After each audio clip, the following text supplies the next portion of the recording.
Hey, good afternoon, everybody. It's Mike Shea, Orlando business broker with Transworld Business Advisors, and I am here with my buddy, good friend, Sam Sibai.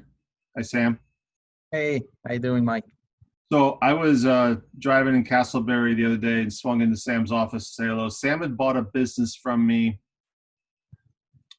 what, 8 months ago, 6 months ago? Back in October, Yeah, back in October. So we're almost a year now. almost a year. Yeah, an interesting situation. The business has been around for, I think, 20 years, and have been very successful. And they do flat glass tinting, and they started off doing, auto tinting, and evolved into flat glass tinting, both residentially and commercially. And I'd sold the business to someone, and they had bought it, and they just were not the right operator. We're cost focused and not able to delegate and trust people, and just very frazzled by multitasking. And frankly, took the business from $1 million business to down to what, Sam? What were they doing when you took over? Probably 250. Yeah, they had dropped it. So it's just a massive, destruction of a fully functioning and operating business. The people were fine. It was the same staff. It's just, the gentleman who bought it just wasn't able to manage the business correctly.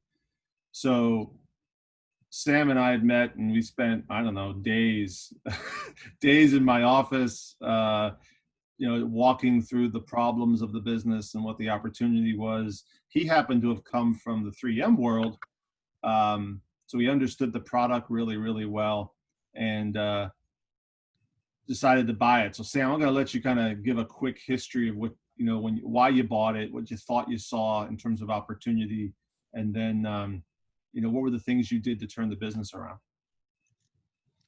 Yeah, I think one of my strengths is working with 3M for 20 years, and I've been through a lot of projects, a lot of, areas where we get into difficult situations, and somehow using a good methodology, we get out of it. This particular business was very attractive to me because it's got the 3M, and this is something I'm obviously very comfortable with. Window tinting is a business that I was responsible for as well at some point of time. So I think I saw immediately that the opportunity is there. I can contribute directly and immediately as well, utilizing my experience and my know-how. It's a sunny state, so if you don't sell solar window film in Florida, where would you be selling window film? So the market is there. All you have to do is really focus and capture those opportunities. Look at what happened, what was the downside, where did they go wrong so quickly, and try to rectify as soon as possible, and try to regain your customer, your reputation, and your position in the market. So that's exactly what I did. I remember we were going through it. We were going through, okay, was the downfall revenue concentration? The answer was no. Was the downfall pricing? The answer was no. Was the margin solid? Yes. Had the marketplace shifted? Were there new competitors? No. You just saw what I commonly see is sometimes people just aren't cut out to run businesses, and sometimes a down business is down strictly because of the owner, not because the business model's flawed. And I think that was the case here. It was just a skill set didn't. Leadership, obviously, definitely leadership makes a huge difference. One leader can make a huge difference on a country level, on a nation level, Let's not go there. Let's not go there. Well, I'm not trying to be politics or get into politics, but reading history, sometimes even recent times, you find one person can make a huge difference on a country level. So imagine on a company or on a small organization. Definitely right. A leader needs to be resilient, needs to understand the capabilities of his team, minimize expense, and get the best out of everything, and of course, be the one that everybody looks up to, not being the person who is looking into everybody, what they're doing, and trying to criticize all of their mistakes. It should be exactly the opposite. So there was some personnel management issues in terms of how the business was run. Yep. That's my understanding. I don't know exactly what the person felt at that time, of course, but this is what I think happened. Right. I've known him only for 2 weeks, and I've heard some things, but yeah, I mean, you need to have a sales background to Right. run a business or a purely sales and service organization. Sure. You have to, when you're a small business owner, you have to be thinking about sales at all times. Now, the other thing, you made some changes to the business model. So prior ownership had both residential and commercial flat glass, but they also had automotive. Interesting that you basically got rid of the automotive completely. And then you refurbished the office staff, because when I looked at your numbers the other day, we were sitting just chit-chatting. You're making about the same amount of money that the prior owners, both of them, were making doing, $1 million in revenue. There's just a lot of revenue flowing through there, but they had to have a lot of operating staff to do it. So the net margin to the owner was minimal. And now you're down to, you've changed the model completely, right? Yeah. They were bleeding a lot. There were a lot of expenses, unnecessary expenses. Today in this market, it's very competitive. Your markets, your competitors are always trying to get ahead of you. So it's your challenge to try to get ahead of everybody. So there's a lot of ways of minimizing your cost, and at the same time, get exactly what you need, and maybe even more. I'm talking about advertising, marketing plan, going to the market, and stuff like that. So the first thing I had to do is minimize as much as I can my expenses, because once you minimize your expense, you have a much more control of your business and how much you are going to get out of it. If you are always firefighting, trying to bleed, you're bleeding and you're just trying to firefighting, you're going to lose focus at some point. And I think that's what happened to the previous owner. But when you minimize your expenses, I know you went right after the advertising spend. Like, you saw that there was just a ton of Google AdWords. And I know window tinting is kind of commoditized, particularly in the automotive sector. And there were guys and gals out there. What was the pay-per-click when you took over? What do you mean? Pay-per-click on Google AdWords. What were they, what was the bid rate on the pay-per-click in Google? It's like if I recall, it was like $9-10 per click. Right. And a lot of guys were dropping. So, every time you click on a Google AdWord, it costs you money. And you figured out, A, I don't want to be in the automotive space because the margin's crap. And then B, you were able to kind of do some SEO work, clean up, and then just streamline the sales process and go direct flat glass. And by getting out of automotive, you removed some headcount, you removed call volume that caused all the firefighting, and you cut out some of the ad spend, and you were able to direct those ad dollars to something that got you the ROI. And I moved from that location where auto is to my current location because I was paying twice the rent, twice the bills. I didn't think we should do that. Especially we had a nice facility that can accommodate auto, at least during the transition. Right. And then I phased it out slowly because customers, I think that's the way you do it, because you don't want to surprise customers by just cutting off a business, because then they will think what's going on and you are, promoting a wrong message to the market. That's an important point, is that, and I think I remember even when the prior owner bought the business, he and I had talked about the fact that they didn't need that second location because it was, an on-demand type thing. The customers didn't come there every day. It wasn't like it was a McDonald's. It was, hey, I set an appointment, I go to a location, I get the tint done, and I leave. I was like, why not have it here at the location you're at now, where you have? And it wasn't on the main road as well, so it was somehow on the side. So but it throws up the fear of change was such that it was like, And I get that. You don't want to your point, ruffle the customers, but you have to kind of assess and go, does the customer really care? And you made a That's decision, true. like, I'm going to That's just true. do it because the I customer agree. doesn't care. Yeah, Pull it but in. you wanna be also convinced, and that's why I made the transition.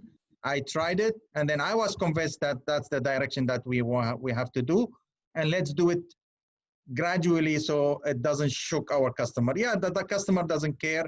They can get their car whenever they want, but they will continue calling you and asking you for the service. So we try to just convey the right message. Right.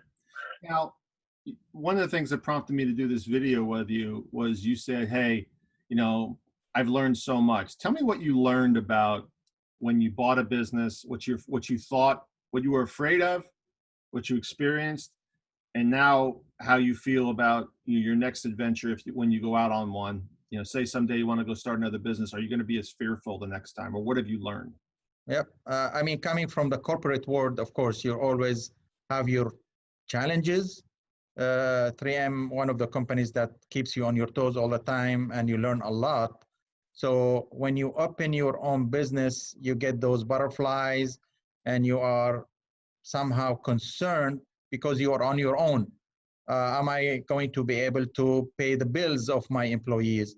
Am I gonna be able to cover what's expected of me? Am I gonna be able to deliver what the customers expect of me? And it's only you that in the middle of everything.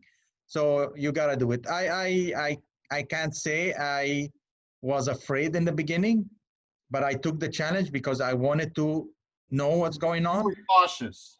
I am cautious. You can that's good. Yes. So I gave it 110% of my time. I went and then full blast in the beginning because I wanted to learn everything, and I wanted to close the gap. And I realized that it's not that bad. It's. I mean, the business is there. Like I said, it's a perfect uh, business for Florida. It's clean. Yeah. All you have to do is reach the need is there. All you have to do is reach your customer. So when you took over though, you told me you went in full bore. You were working 6 in the morning until 6 at night.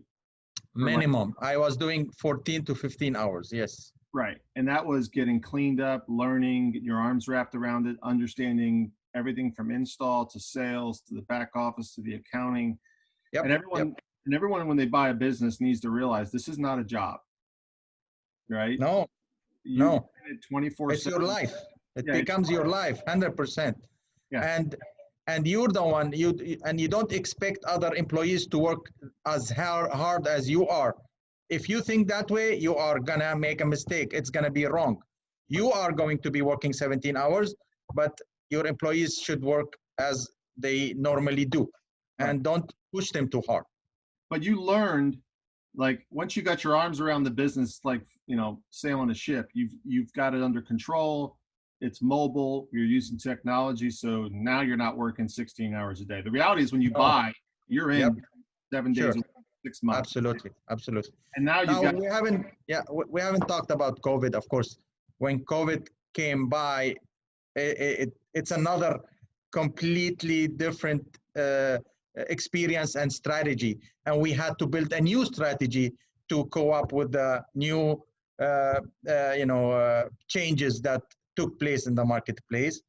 And one of it is really, my suppliers or my partners, and when it comes to mobile telephones and all of this, had more flexibility when it comes to using the technology, and we utilize that. Yes. So I don't have to work 17 hours today. I work actually sometimes less than 8 hours a day because I have access to my phone, to my customer, as if I am in the office any minute, any time of the day. Right. And which is just amazing to me because the prior owner sometimes slept in the office. And what I'm not berating that. What I want to share to people is there's times when you own a business, you're going to have to put in all the hours, but that gives you the freedom later. And when the next crisis happens, you're able to adapt better because you got the technology in place. You're able to flex, and then you know, one of the things you intuitively did that we didn't talk about was you cut the costs where you could to the bone, give you margin, Drastically. Yep, have 100%. And I'm doing a lot more in almost half of the marketing budget. I am everywhere, and I've spread where I think my customer is looking for window tinting. So it's not like only limited to one avenue and I'm spending a lot of money on it. I've spread it. I'm spending half, but I'm getting more than probably what they were getting before. No doubt, no doubt. Well, thanks, buddy. That's you know, the message to people when they buy a business, particularly folks coming from the corporate world, is A, you're not going to sit back. You're going to go in. You're going to work like you've Your never ass worked off. before. You're going That's to what work it's your ass off. But there's going to be a point at which you get it under control, and then it's just autopilot, and but you never shut it off. I mean, you and I would like, the cell phone's on, I answer, I may pick it up, I respond, then I shut it down, and I'm on to my golf game, or, you know, I'm going for my run, or I'm out to dinner with the wife, you know, but it's always on. So always on, 100%. You are on call 24/7, but the reality is you really are not working 24/7 because you have family. You have to enjoy the work you bought and the freedom that you were looking after. You love when you get a sale after you work hard. It's your baby, it's your accomplishment, and only you, nobody else. And that's something I felt. I mean, I felt almost the same when I was with the corporate business, but it gives you a different flavor when you own your own business. Then you feel that you have a better destiny because everything is within your hands. So, but again, it is some of your freedoms need to be, you know, dedicated to your business because it's your baby. It becomes your, if you have 3 babies or 3 children, this becomes your 4th child. Exactly. Right. All right. So time for your shameless plug. If someone wants to learn more about Window Tint Specialists, where do they go? Window Tint Specialists. Call me. I'm your man. So it's www.windowtintspecialists.com. Yep. And Sam's got some cool samples. He's got the best product. His installers are fantastic. He can even help you out on window treatments. And what's the phone number to get you on, Sam? 407-628-8468. Thanks, my friend. Sure. Thank you, Mike. Thanks a lot for the nice talk. All right, man.